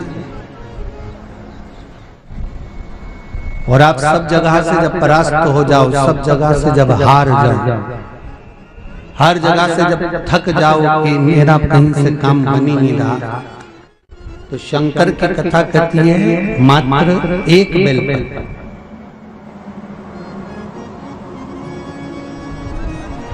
मात्र एक बेलपत्र, और उस बेलपत्र के मध्य भाग में शहद है। जब आपको लगे कि अभी काम बहुत जरूरी है और कहीं से हो ही नहीं रहा, हार गए हर जगह से, मध्य भाग में शहद, दोनों भाग में बेलपत्री के दोनों भाग में लाल चंदन मारा, प्रदोष काल प्रदोष का दिन नहीं, प्रदोष काल मतलब शाम को सूर्य अस्त के कुछ मिनट पहले से लेकर सूर्य अस्त के बाद तक कुछ काल के अंतर्गत लगाना उसको और शहद लगाकर उसको चंदन लगा हुआ हो, शहद लगा हुआ हो और उसको हथेली में रखकर अपनी कामना कर कर किसी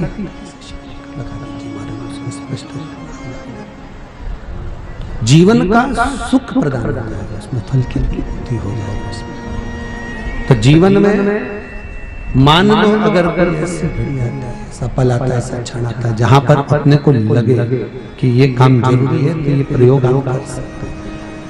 केवल प्रदोष काल में ही करें प्रदोष, और प्रदोष काल में करेंगे। प्रदोष के दिन से मतलब नहीं, प्रदोष काल रोज ही रहता है। आप शाम के समय पर कभी भी इसका प्रयोग बहुत, क्योंकि समय कब है, प्रदोष आने में कितनी देरी है, तो अपन उसको प्रदोष काल में कर सकते, बस उसका स्मरण जरूर याद है।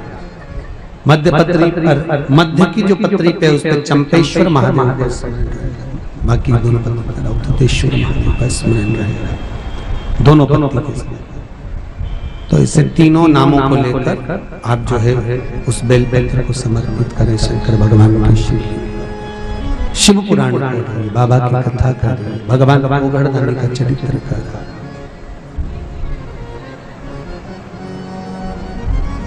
शिव कथा वर्णन करती है महाराज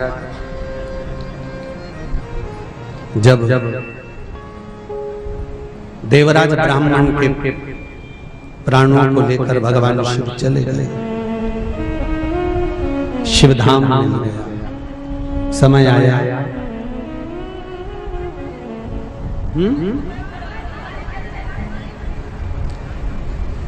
बिन, फिर से समझे, नमः शिवाय नमः शिवाय। बेलपत्री, एक बेलपत्र ले, जब अपनी कोई मनवांछित कामना है और वो कार्य सफल नहीं हो रहा, बहुत प्रयास आपने कर लिया, अथक प्रयास, और सब दूर से अगर आप थक चुके हैं और वो कार्य नहीं हो रहा, प्रदोष काल, प्रदोष का दिन नहीं, प्रदोष काल, प्रदोष का समय, मध्य पत्री पर शहद, दोनों पत्री पर लाल चंदन हथेली में रख लें, अंगूठे को इस तरह से लगाएं, hello hello hello hello, Champeshwar Mahadev का नाम लेकर इस पत्री को शहद लगाना। ये दोनों जो पत्री हैं इस पर आपको लाल चंदन अवधूतेश्वर महादेव का, अवधूतेश्वर महादेव का नाम लेकर लगाना मारा, और लगाने के बाद में दोनों पत्ती पर जब चंदन लगाएंगे तो अवधूतेश्वर महादेव का नाम लेंगे, और इस पत्ती पर जब चंदन लगाएं, शहद लगाएं तो चंपेश्वर महादेव का नाम लेंगे। हथेली में अंगूठे से लगाकर अपनी कामना कर कर शिवलिंग के सम्मुख में उसको लगा दीजिए, चिपका दीजिए शंकर भगवान के शिवलिंग। बन सके तो एक लौंग, नहीं हो तो एक काली मिर्ची, नहीं हो तो काली तिल्ली। पहले की कथा में आपको बताया है कि इन तीनों का महत्व क्या, काली की तिल्ली का भी महत्व बताया कि काली तिल्ली और सफेद तिल्ली में अंतर क्या है, सफेद तिल्ली किसने प्रकट करी उसका भी वर्णन आपको पहले की कथाओं में बनाया, और काली तिल्ली किसने प्रकट करी उसका भी वर्णन पहले की कथाओं में कहा। तो काली तिल्ली हो या लौंग या काली मिर्ची, उसको रखकर उसको समर्पित कर दीजिए, उसको चढ़ा दीजिए। तो उस तरह से अगर अपन करते हैं तो कार्य की सिद्धता उसमें प्राप्त हो जाती है। भगवान शिव ओगरदानी है, त्रिकालदर्शी, कैलाशी, अविनाशी। आगे जो चरित्र कहा गया है शिव महापुराण का, एक बिंदुक नामक का ब्राह्मण जिसकी धर्म पत्नी का नाम चंचूला देवी महाराज,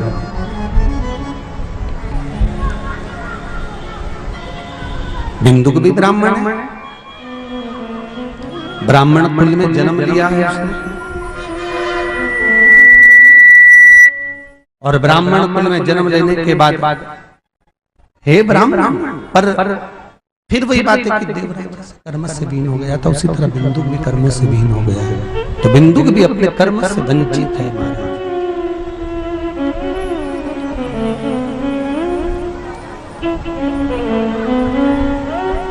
ये भी धन लेकर आता है, ये भी धन प्राप्त कर लेकर आता है, और धन लाने के बाद में उस धन को लाकर अपनी धर्म पत्नी को देता है।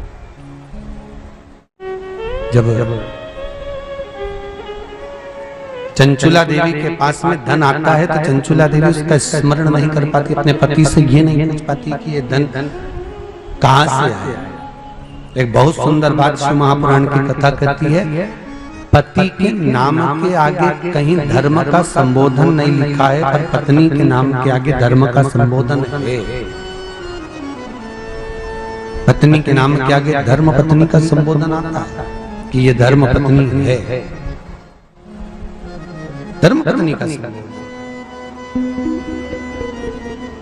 और वो धर्म पत्नी का लक्ष्य ही वही रहता है कि वो अपने पति को धर्म के पथ की ओर लेकर चले। और जब धर्म के पथ की ओर लेकर चलती है, अग्रण्य भाव में जब पहुंचती है, पति के मार्ग को प्रशस्त कर देती है। धर्म पत्नी का फर्ज ही वही है। पर चंचुला देवी धर्म पत्नी के पद से वंचित है। वो एक बार भी अपने पति से नहीं पूछी कि तुम इतना धन लेकर आ रहे हो, कहां से लेकर आ रहे हो, इस धन का क्या प्रयोग है।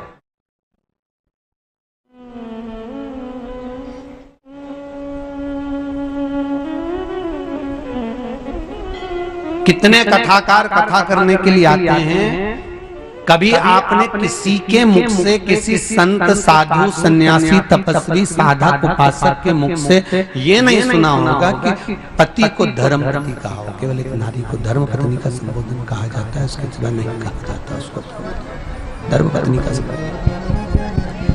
धर्म पत्नी का संबोधन क्या है? थोड़ी देर आती है, थोड़ी देर बंद हो जा रही है, फिर आवाज आ रही है, फिर बंद हो जा रही है। धर्म पत्नी का संबोधन क्या है? धर्मपति पत्नी जो है वो धर्म के पथ को स्थिर रखती है, धर्म के पथ को बनाए रखती है। महाराज शिव पुराण कह रहे हैं, ओम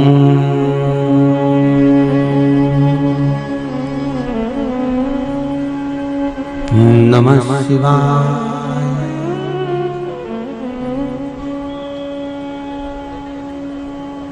धर्मपत्नी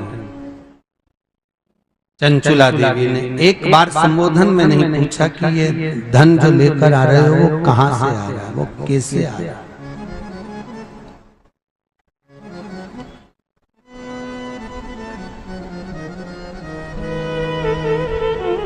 पति एक पुरुष का जब जन्म होता है, महाराज दुनिया कहती है कि माता के सिर पर बोझ ज्यादा होता है, पर शिव महापुराण की कथा कहती है कि एक पति के सिर पर जो बोझ होता है वो दुनिया में किसी के सिर पर नहीं हो सकता। एक पिता के मस्तक पर जो बोझ होता है,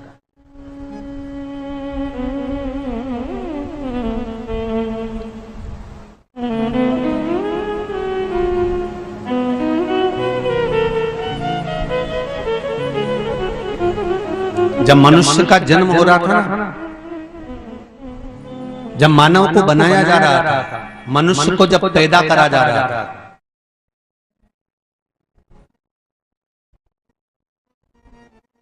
जब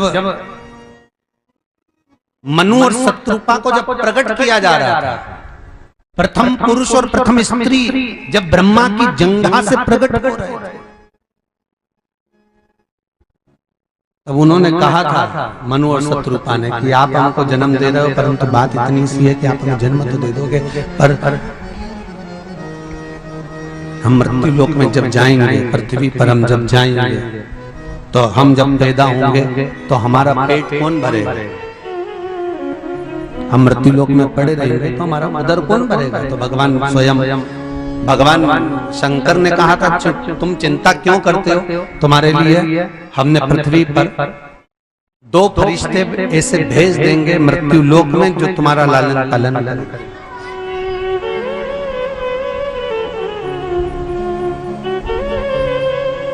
भगवान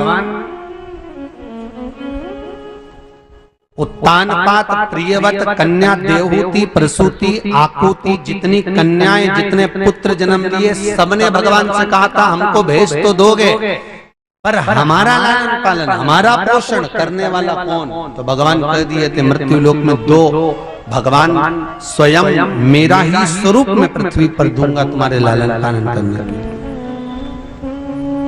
फिर कहा मान लो अगर हम छोटे से रहेंगे और हम बिस्तर पर गंदगी करेंगे तो हमारे लिए दो नौकर भी भेजो जो हमारी गंदगी साफ करें। भगवान के वो भी भेज देंगे तुम्हारे लिए, जाओ। और फिर कहा मान लो हम खाते नहीं बने तो हमको खिलाने वाला भी कोई चाहिए, बचपन में हमको कुछ आता ही नहीं है, तो भगवान बोले वो भी हम भेज देंगे, दो देवता और। फिर कहा अगर हम बीमार पड़ गए तो हमको दवाई देने के लिए कोई दो फरिश्ते और भेजो। भगवान ने कहा था तो वो दो और भेज देंगे, जाओ। जाओ तो नीचे तो जाओ।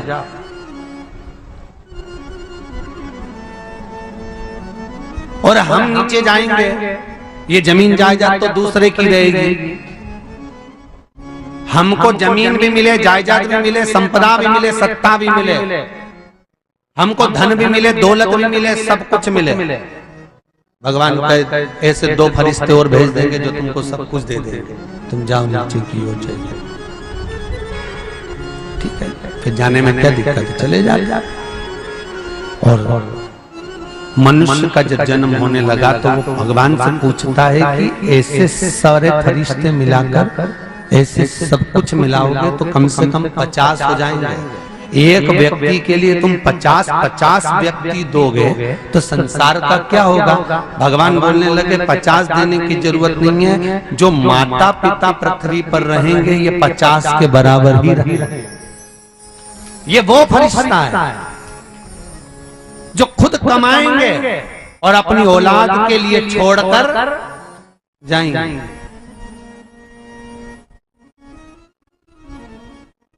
खुद गीले में सो जाएंगे और औलाद को सूखे में सुलाएंगे। ये वो फरिश्ता है महाराज, और ये माता पिता के सिवा कोई दूसरा नहीं हो सकता महाराज।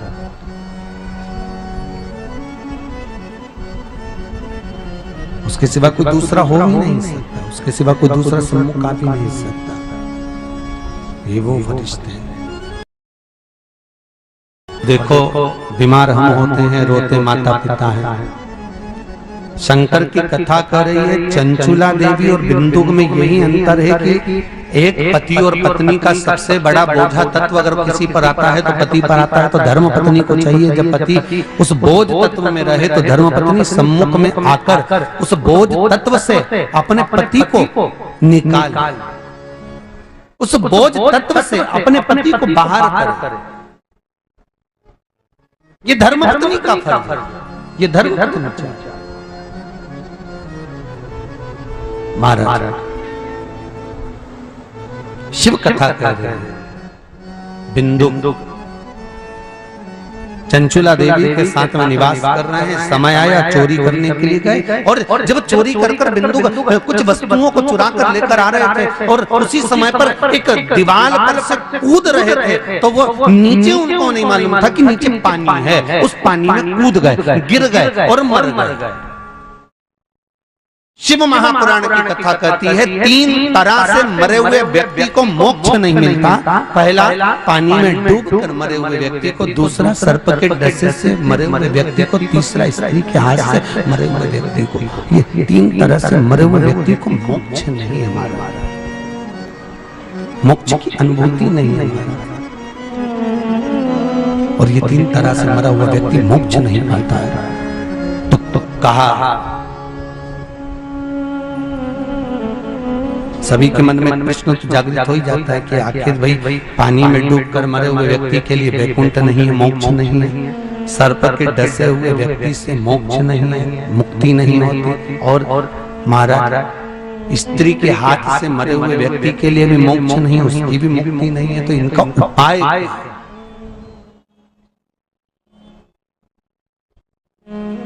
तो श्रीमद् भागवत कथा कहती है कि राजा परीक्षित को सर्प ने डसा था। मुक्ति मिली थी कि नहीं मिली थी?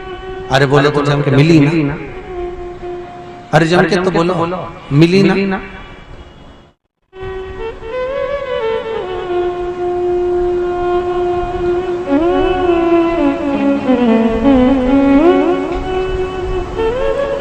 मोक्ष मिला। तो फिर विस्मयता उत्पन्न हो गई देव ऋषि नारद के मन में। ब्रह्मा जी से जाकर पूछा कि महाराज 3 तरह से मरे हुए व्यक्ति को मोक्ष नहीं है, तो फिर राजा परीक्षित को मोक्ष कैसे मिलेगा? कारण क्या था राजा परीक्षित को मोक्ष का? तो उसी समय पर भगवान ब्रह्मा जी ने देव ऋषि नारद से कहा, सुनो नारद, ये बहुत गहन तत्व की सुंदर भीतर की बात है। जब भगवान शंकर माता पार्वती को अमर कथा सुना रहे थे, उस अमर कथा को एक कोटर में बैठे हुए एक तोते के बच्चे ने सुन ली थी। किसने सुनी है? तोते के बच्चे ने। जब तोते के बच्चे को मारने के लिए शंकर जी आगे बढ़े कि मैंने पार्वती को कथा सुनाई और तोते के बच्चे ने सुन ली, तो शिव जी जब उसको मारने के लिए आगे बढ़े तो तोते का बच्चा वेद व्यास जी महाराज की धर्मपत्नी बीठिका के गर्भ में जाकर बैठ गया। और बीठिका शंकर की उपासक थी, वेद व्यास जी शिव के उपासक थे। तो वेद व्यास जी ने शंकर भगवान से पूछा, आप क्यों आए हो? तो कि तुम्हारी धर्म पत्नी के गर्भ में जो बालक बैठा उसको मार। क्यों? क्योंकि उसने अमर कथा सुन ली। तो वेद व्यास जी बोले, अगर उसने अमर कथा सुन ली तो वो तो हो गया अमर, वो मर तो सकता नहीं, तो फिर आप कैसे मार सकते हो? शंकर भगवान ने वेद व्यास जी से कहा, वो अमर तो हो गया, सुनो वेद व्यास, तुम्हारी पत्नी के गर्भ में जो तोते का बच्चा बैठा है उसका नाम है शुक। पर वेद व्यास जी तुम्हारी पत्नी के गर्भ से जन्मेगा, इसलिए कहलाएगा देव। दोनों को मिला दो तो हो गया शुकदेव। तो वो शुकदेव कोई साधारण सा बालक नहीं होगा। शंकर जी कहते हैं वो मेरा ही स्वरूप होगा, क्योंकि मैंने जो अमर कथा कही उस बालक ने श्रवण करी है। तो शिव महापुराण की कथा कहती है, जिस समय पर राजा परीक्षित को मालूम पड़ा कि 7 दिन बाद प्राण छूटने वाले हैं, तब राजा परीक्षित सब जगह पर भ्रमण करने के बाद आखिरी में श्री सुखदेव जी महाराज के पास में पहुंचा।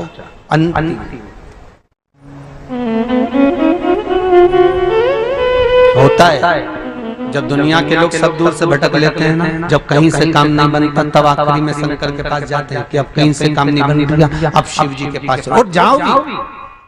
हमारा तो निवेदन है, जब कहीं से काम ना बने, हर जगह से परास्त हो जाओ, हार जाओ, थक जाओ, दुनिया की सारी ठोकर खाया, तब आखिरी में शंकर की शरण में जाना और विश्वास रख कर जाना कि अब मुझे तारेगा तो ये देवाधिदेव महादेव ही तारेगा, इसके सिवा कोई नहीं तार सकता। अब साधेगा तो केवल शिव ही साधेगा, इसके सिवा कोई नहीं साध सकता। अब जो कुछ करेगा ये महादेव ही करेगा। अब विश्वास रखकर उसके पास में जाकर खड़े।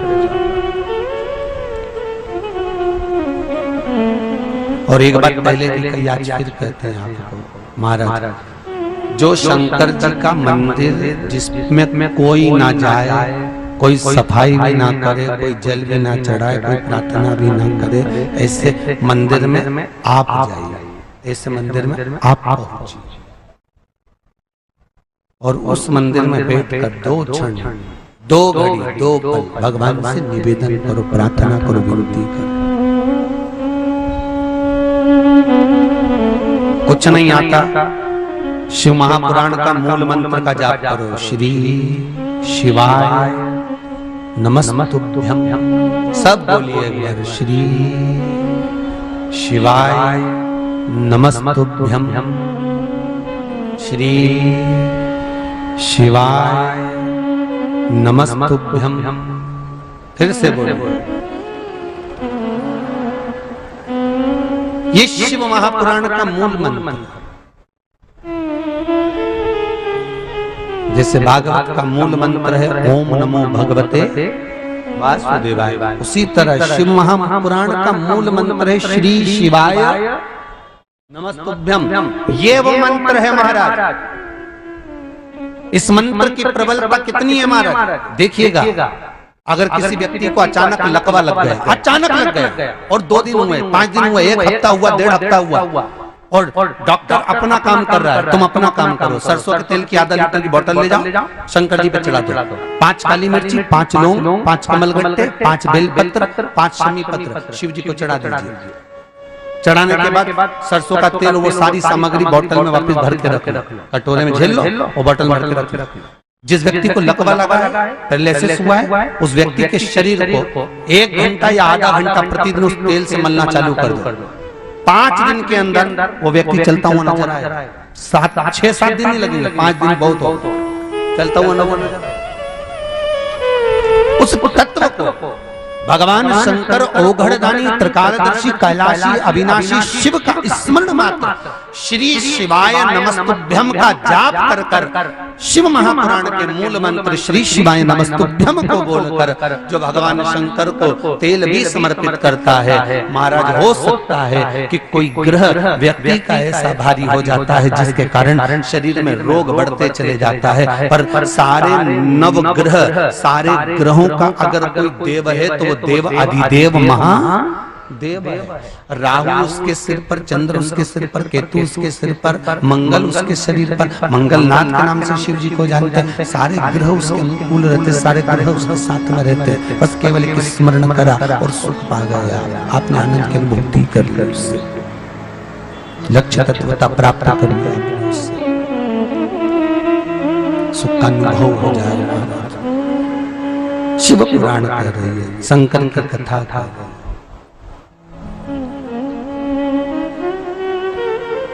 श्री शिवाय नमस्तुभ्यं, श्री शिवाय नमस्तुभ्यं, श्री शिवाय नमस्तुभ्यं, श्री शिवाय नमस्तुभ्यं। मात्र भगवान शंकर का शिव महापुराण का ये मूल मंत्र का स्मरण कर लीजिए। यहाँ तक शिव पुराण कहती है कि आप मंदिर के अंदर जाकर इस मंत्र को नहीं जप सकते, घर में बैठकर नहीं जप सकते, तो शिखर का दर्शन कर कर 5 बार भी अगर मंत्र का जाप करा है तो उसका भी फल हजारों गुना हुआ है, हजारों गुना।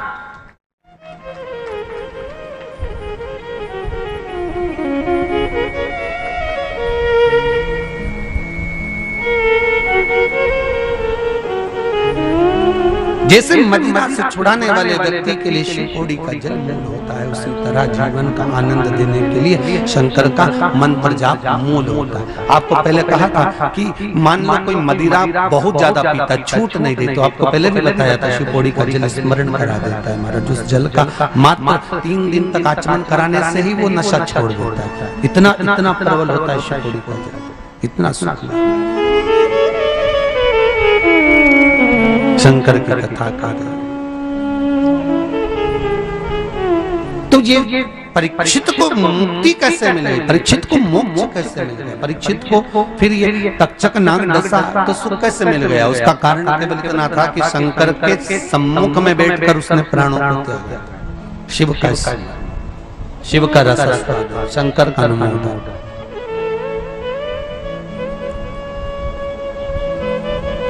पानी में डूबकर मरे हुए व्यक्ति को मोक्ष नहीं है, सर्प के डसे से मरे हुए व्यक्ति को मोक्ष नहीं है, स्त्री के हाथ से, नारी के हाथ से मरे हुए व्यक्ति को मोक्ष नहीं है। फिर मुक्ति कैसे? एक कारण शंकर की कथा। राजा परीक्षित ने भी अगर कथा सुनी है ना तो सुखदेव जी महाराज के मुख से सुनी। और आप लोग सब लोग जानते हैं, ब्राह्मण जब कथा कहे होंगे तो आपने सुना होगा, महाराज शिव कथा पार्वती जी को कर रहे हैं और तोते का एक छोटा सा अंडा कोटर में पड़ा है और उस कोटर में से तोते का बच्चा बाहर निकलकर उस कथा का रसतत्व ग्रहण कर लेते कि भोलेनाथ कर से निवेदन करे सुख का आनंद जो हुआ। सुखदेव जी महाराज ने राजा परीक्षित को जो कथा सुनाई उससे मुक्ति का साधन केवल शिव सम्मुख में। शंकर की उपासना, शिव की आराधना, शिव का स्मरण आनंद दे दे, सुख का आनंद। अभी एक तिथि आने वाली है शायद शिवरात्रि के बाद में आएगी, फुलेरा दूज। ध्यान में आना चाहिए, शायद 15 मार्च की पढ़ना चाहिए जहां तक उम्मीद है। फुलेरा दूज, इसका क्या महत्व है, इसकी मूलता क्या है, इसकी महत्वता क्या है? हिंदू धर्म में फुलेरा दूज का महत्व क्यों कहा जाता है कि इस दिन जो महाराज जिसका कभी विवाह ही नहीं हो रहा हो, शादी ब्याह ही नहीं हो रहा हो, जिसका लग्न ही नहीं पड़ रहा हो महाराज, जिसका मंगल विवाह का स्मरण ही नहीं हो रहा हो, उसके लिए भी फुलेरा दूज की महत्वता। और केवल एक शिव और पार्वती का ही संवाद नहीं, शिव और सती का संवाद नहीं, शिव और ललिता का संवाद नहीं, शंकर और उमा का संवाद नहीं, यहाँ कृष्ण और राधा का संवाद भी फुलेरा दूज से जुड़ा हुआ है, राम और सीता का संवाद भी फुलेरा दूज से जुड़ा हुआ है, शिव और सती का संवाद भी फुलेरा दूज से जुड़ा हुआ है। भगवान शंकर की आराधना, स्मरण भी फुलेरा दूज से जुड़ी हुई है।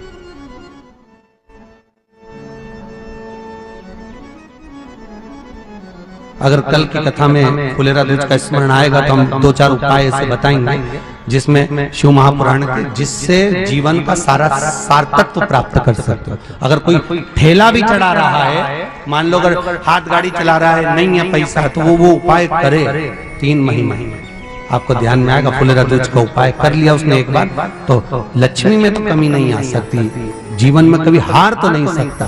फुलेरा दूज का इतना उपाय, शंकर की कथा का रसतत्व शिव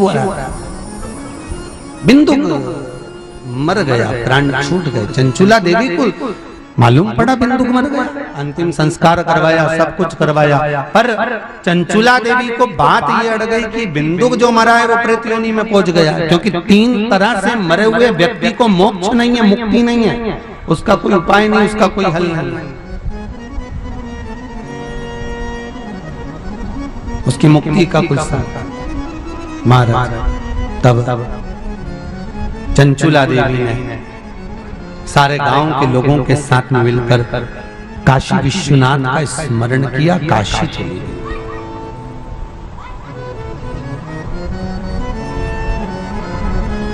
और चंचुला देवी जब काशी गई, जिनके मन में कभी शंकर था ही नहीं,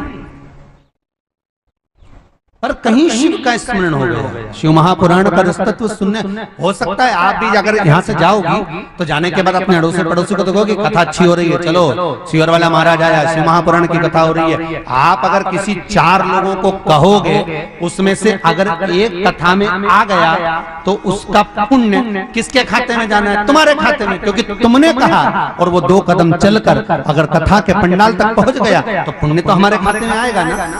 जैसे वो बीमा वाले नहीं होते, बीमा करा लो, बीमा करा लो, बीमा करा लो, तुम्हारा पीछा पकड़ लेते, बीमा करा लो। अब बीमा करा लो, उसका क्या फायदा? उसका फायदा इतना सा कि पैसा तुम जमा करोगे, रकम भी तुमको मिलेगी, पर उसके कहने पर अगर करा लोगे तो थोड़ा सा कमीशन तो उसको मिल ही जाएगा। उसी तरह चलो कथा का स्मरण करो, चलो कथा सुनो, पतियों से भी कह देना, कमाने के लिए जिंदगी पड़ी है, शिव महापुराण बार बार नहीं मिलेगी, चलो। शंकर और पार्वती ने जोड़े से सुनी थी, अपन दोनों भी सुन लेंगे, आनंद करें, जीवन का क्या भरोसा, चलो कथा का रसतत्व श्रवण करते हैं। कभी कभी करते हो, हिम्मत करके बोलोगे तो सुख तो पाओगे, आनंद तो मिलेगा। अब महाराज शिव पुराण कह रहे हैं, चंचुला देवी गंगा स्नान करा रही थी, प्राण छूट गए उसके, शिव जी के धाम में पहुंच गई, पार्वती जी की सखी बन गई, पर उदास रहती है, मौन रहती है, चुप रहती है।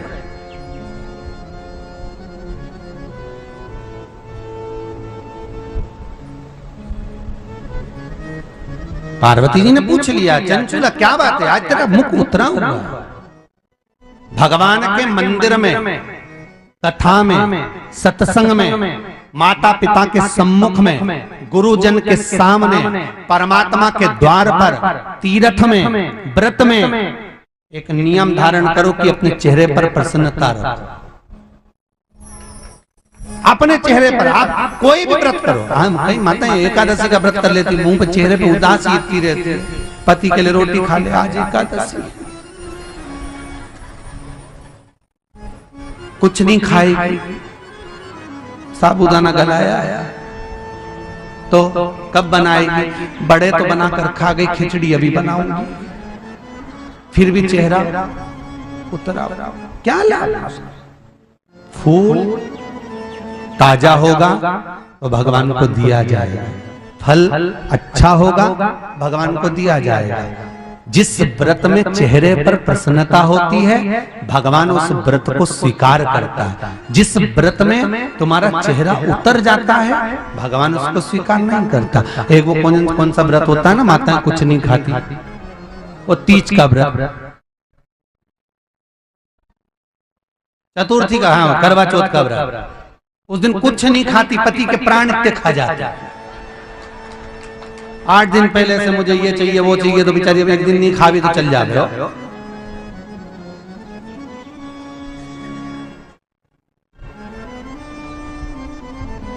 ये चलने में पति का मुंह देखे, पति इसकी साड़ी देखे 3000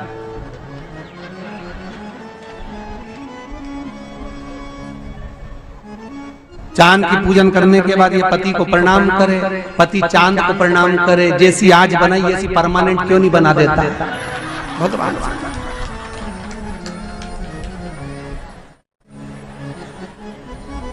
फिक्स कर दे ऐसी, जैसी आज सिर पे पल्लू मल्लू लेके प्रणाम, ऐसी हमेशा क्यों नहीं कर देता।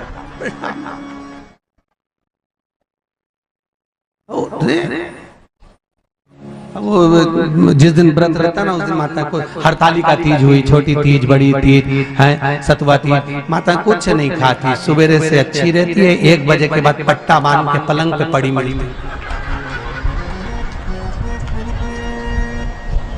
ऐसी पड़ी मिलती। भगवान अभी जा रहे हैं, पति पूछे पूजन कब करेगी, महाराज ना जाने कब मारा, आ नहीं रहा, निमाड़ी पूज दूं, पूजन कर दूं, ये कर दूं, जाऊं सतुआ पूज दूं, और काम।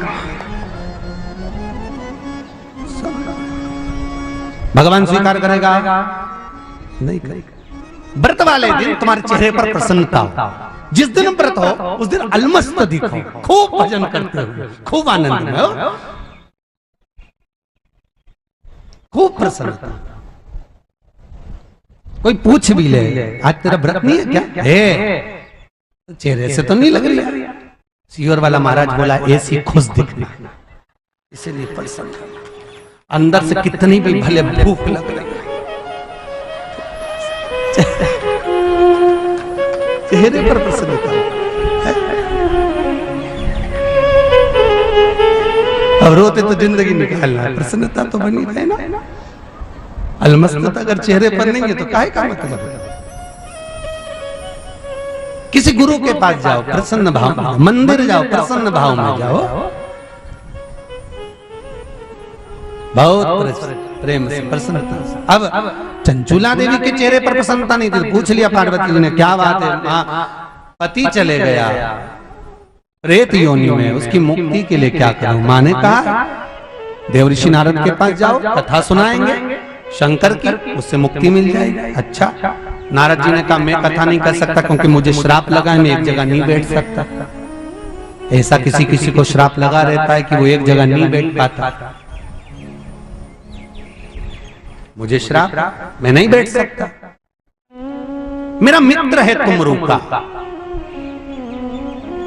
तुमरू का कौन, मेरे जैसा ही लगता है, बस घोड़े का मुंह लगा। कभी आप साउथ में जाएंगे तो शंकर के मंदिर के बाहर 2 द्वारपाल दिखेंगे आपको, 2 मूर्तियां नजर आएंगी, एक नारद जी की मूर्ति बीणा लिए हुए करताल बजाते हुए, एक मूर्ति का दर्शन आप करेंगे जिसका घोड़े का मुंह लगा है, बीणा हाथ में है, नारद जी जैसा स्वरूप है, बस केवल घोड़े का मुंह लगा है, उसका नाम तुमरुका है।